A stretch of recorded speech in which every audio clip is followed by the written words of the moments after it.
Okay, well, it's back to working on the railroad.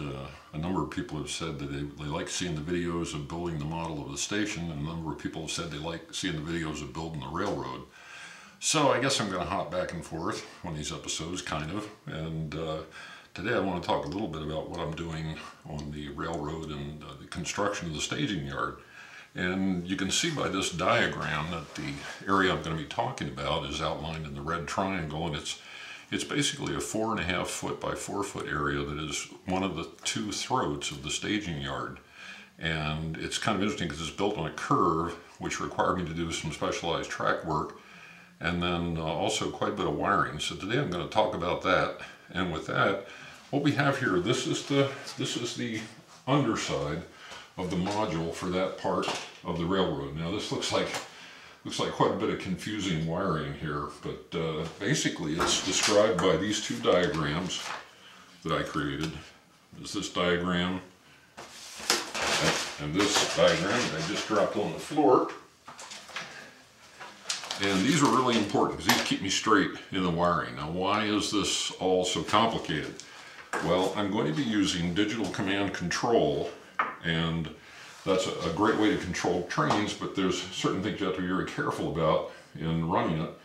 And one is it's very sensitive to shorts, and the staging yard, short circuits. The staging yard is going to have 9 tracks, 8 storage tracks, and 1 run-through track.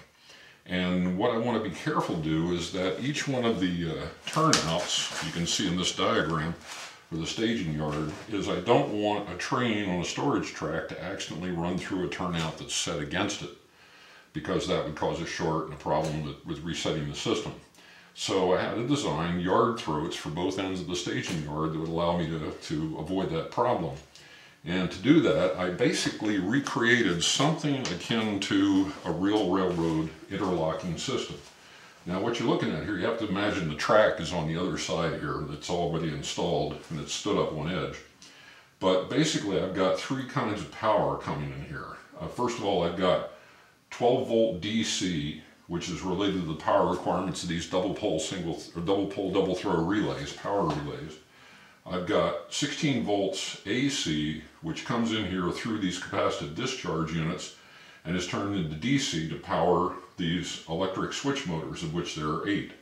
They're Gauge Master PM1 switch motors. They happen to be a product made in England by Gauge Master, but they're a really well rated under table switch motor. They have a lot of power, but the advantage of the capacitive discharge units is it gives them a really good wallop when you throw the switch, so that the magnets really work well and they hold the switch in good position. And then over here I have the power relays. Okay, now these power relays are powered by the 12 volts DC, but they're going to be distributing the approximately 18 volts AC, which is particular to the digital command control system. So I've got 16 volt AC coming in one source, the DCC signal imposed AC from another source over here, and the 12 volts to run the power relays. Now, how this is set up is these switch machines, these PM1 Gauge Masters, have a set of contacts underneath. Besides just their power contacts, they have switchable contacts. And I'm going to use those when each switch machine is thrown. It's going to energize one or the other circuits of these power relays. And in turn, the power relays will route power to a segment of the staging yard track immediately adjacent to the turnouts. So essentially there will only be power, for example, in this section when all these switches are aligned to allow a train to proceed through. And on the other 8 tracks there will be a dead section. So any which route that I select, only the section that can travel through the interlocking will have the power to go through it. This required quite a bit of work and thought to engineer, and right now this is the first of the 2 throats I have to build. One of the other things to note here is a cutout for the underside of my control panel for the yard, which I'm working on right now. I'll probably talk about that a little bit in the next session when I talk about this.